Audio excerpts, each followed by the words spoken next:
Sri Lanka felicitates His Excellency Philomene Young of Cameroon on his election as the President of the 79th session of the United Nations General Assembly. Mr. President, against the background of global turmoil, setbacks and transformations, the aspirations of this year's Assembly for a better global future resonate with those of the people of Sri Lanka.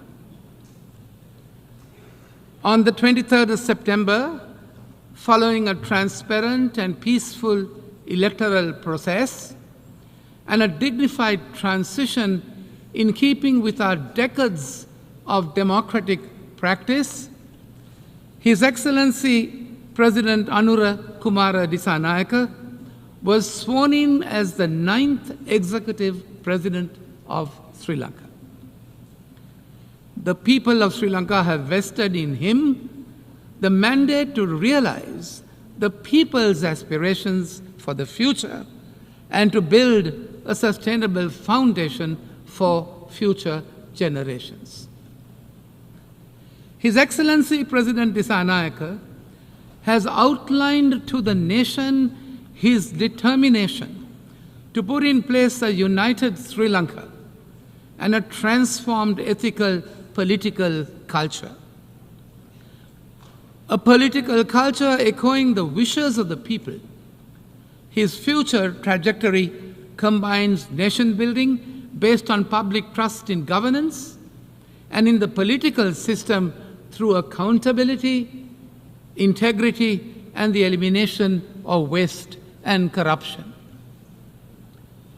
In the words of His Excellency President Anura Kumara Dissanayake, quote, "We are launching a unified Sri Lankan nation that respects diversity, fully ending an era of division based on race, religion, caste, and class." Close quotes. In order to achieve these objectives, the government has recognized that it is crucial to reinforce stability and confidence in the economy and stimulate growth. The government will work within commitments to reach macroeconomic stability through the framework of international financial institutions and in negotiations with sovereign and private external stakeholders. The government is acutely aware of the hardships that have been faced by the people in the process of economic transition. Measures will therefore be put in place to generate greater resources for enhanced public expenditure and welfare to raise the living standards of our people with equity and justice. Mr. President, the recent vote for change by the people of Sri Lanka presents us with a renewed opportunity, and we are determined to succeed, including with the support of our friends in the international community. Mr. President, despite our consensus on the Pact of the Future, this year's UNGA takes place at a moment of profound global crisis on multiple fronts. In the Middle East, we are closer to wider regional conflagration than when we convened last week, and the humanitarian suffering in Gaza gets worse by the day. The achievements of the SDGs now appears beyond our reach, and we are off target on the Paris climate goal to limit the temperature increase to 1.5 degrees centigrade above pre-industrial levels.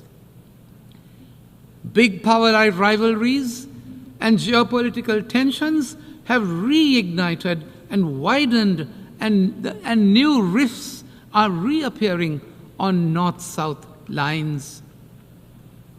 Racism, intolerance, discrimination, and xenophobia against migrants are on the rise. Theaters of conflict and tension have opened up on land and in oceans. The developments in the digital realm provides a fertile ground for proliferation of disinformation and hate speech, with the potential of violence. Mr. President, the lingering impact of the pandemic have reverberated throughout the global economy, creating profound economic insecurities, threatening free trade and leading to protectionist barriers. We are spending more on weapons than ever before in the past, and regrettably, the use of nuclear weapons is in mainstream discourse.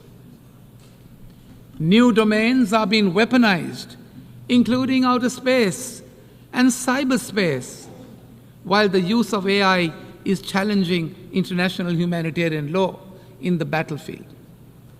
Excellencies, today a large number of developing countries, including my own, face a debt crisis of unprecedented proportions. This debt distress severely impedes our ability to invest in sustainable development, as we are unable to meet these financial obligations while simultaneously investing in the future and the well-being of our people. It is a fact that financing challenges remain at the heart of the sustainable development crisis. As per the Financing for Sustainable Development report of 2024, the SDG financing gap is between US dollars 2.5 to 4 trillion. Staggering, isn't it? Mr. President, given these immense challenges, the need for comprehensive reform of the global financial architecture has never been more pressing. The current international debt resolution framework has failed to respond adequately and efficiently to contemporary challenges. The global landscape has changed dramatically, with global debt, particularly in the developing world, increasingly controlled by international bond markets and non-Paris Club lenders. Think about it. It is therefore time that we review the architecture's traditional moorings. We must urgently reform this system to reflect the new economic landscape. It is therefore necessary, we say, to find a more efficient, comprehensive, and equitable way to address the debt crisis. Mr. President, other institutions of global governance that reflect the world of the past century need to be reformed to meet the challenges of the present and the future. The composition of the Security Council must be expanded to be representative of current global diversity and decision-making. In parallel, the role of the United Nations General Assembly, the most representative primary organ of the United Nations, where all countries have an equal voice, must be strengthened and revitalized. Mr. President, Sri Lanka's commitment to maintaining global peace and security has been unwavering. We recognize that peacekeeping is one of the most effective tools to the United Nations to help member states to manage the difficult phase of transitioning from conflict to peace. Sri Lanka has been contributing to United Nations peacekeeping operations in some of the most hostile and demanding deployments. Over 23,000 men and women from Sri Lanka armed forces and police have contributed to ensuring international peace and security under the UN banner over the past 6 decades and has been commended for high-caliber service. Mr. President, beyond economic recovery, we face an even greater existential threat: the ongoing climate crisis and the accompanying need for a just energy transition. Although our development strategy has not contributed to climate degradation, Sri Lanka has taken concrete steps to address these challenges. We will increase our nation's forest coverage and increase renewable energy in our energy mix. It is time for developed countries, Mr. President, to fulfill their obligations and assume their fair share of responsibilities under the principle of common but differentiated responsibilities. We need their support in mitigation and adaptation efforts, as well as compensation for loss and damage.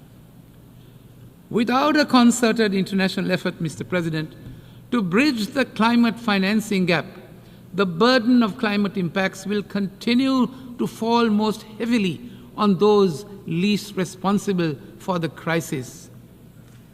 Sri Lanka is committed to phase out coal by 2040 and reach net zero carbon emissions by 2050. As a climate vulnerable country, Sri Lanka has been advocating for operationalization of the Loss and Damage Fund and called for climate justice. There is therefore an urgent need, we say, for increased climate financing, especially for vulnerable developing nations like Sri Lanka. Mr. President, two other critical issues which are also relevant to Sri Lanka as an island nation were part of the discourse during this year's high-level week. Sea level rise is an imminent reality affecting millions. While Sri Lanka has taken mitigatory measures nationally, as included in the National Adaptation Plan for Climate Change, it is through concerted international action that solutions can be implemented to halt the global warming that is the cause of sea level rise. Sri Lanka initiated the UNGA resolution on declaring 1st of March as the World Seagrass Day to bring international attention and awareness on a small but significant aspect of universal importance of combating climate change. Sri Lanka has further been recognized for its contribution to mangrove regeneration programs as a 2024 World Restoration Flagship by the United Nations under the UN Decade on Ecosystem Restoration. Mr. President, antimicrobial resistance has become a critical public health issue the world over, with bacterial resistance linked to around 5 million deaths worldwide annually. Alarming. AMR, if not contained, has the potential to spiral into a development issue, as well with life expectancies declining worldwide. We welcome the target of mobilizing US $100 million through the Antimicrobial Resistance Multi-Partner Trust Fund to ensure that 60% of countries have funded action plans by 2030. However, international cooperation, Mr. President, and sustainable financing must increase to meet this goal. Mr. President, as we seek solutions to global challenges, we must harness the power of technology and innovation. Digital technologies and artificial intelligence offer unprecedented opportunities to accelerate sustainable development. Sri Lanka aims for sustained growth by innovation and envisages an equitable digital transformation through the establishment of accessible digital public infrastructure. At the same time, we call for increased capacity building and technical assistance to bridge the global digital divide and empower all countries to leverage these tools for the betterment of their people. Mr. President, the General Assembly's theme calls on us to leave no one behind and to act together for the advancement of peace, sustainable development, and human dignity for present and future generations. In Sri Lanka, 38% of our total population is youth, which is the most capable and dynamic resource that can contribute to our future development. Sri Lanka advocates for increased youth participation in decision-making processes. After all, the Declaration on Future Generation is theirs. Simultaneously, the new Sri Lanka will realize the aspirations of a just society with greater empowerment for women who make up to 52% of our population. Mr. President, as we look towards the future, we must also address one of the gravest injustices that this Assembly has inherited from the past. Sri Lanka has repeatedly voiced its concern over the dire humanitarian situation in the occupied Palestinian territories. We reiterate our support for the recognition of the legitimate and inalienable right of the Palestinian people to statehood and join the call for a two-state solution based on the 1967 borders in line with all UN resolutions. As a country, Mr. President, that has suffered separatist terrorism for decades, we condemn the terrorist attacks in the Middle East and elsewhere in the world. Sri Lanka calls for complete and unconditional lifting of all unilateral coercive measures imposed against any country, as they hinder free trade, right to development, and have unintended humanitarian consequences. Mr. President, as an island country, we are concerned about the present environmental and geopolitical aspects relating to the oceans. We want our oceans to be free of rivalry, free of conflicts, free of pollution, and to be able to sustainably manage our marine resources. The UNCLOS, with its cohesive and universal nature, provides us with a say in shaping the global maritime system. Sri Lanka remains committed to the balance and collaboration embedded within the treaty, enabling freedom of navigation and sustainable use of the oceans, respecting the sovereignty of the coastal states. Mr. President, we must recognize that global challenges demand global solutions. In our interconnected world, no country can solve these complex problems in isolation. We must strengthen our international institutions, enhance knowledge sharing, and foster strong relationships. We must work together equitably, ensuring all voices are heard in shaping our shared future. It is encouraging, I say, that several developing countries are on the cusp of becoming the leading economies of tomorrow. We must bolster South-South cooperation to foster economic growth, social progress, and sustainable development among us. However, South-South cooperation is not a substitute, we appreciate, for the responsibilities of the Global North as set out in the Addis Ababa Action Agenda and the Paris Agreement.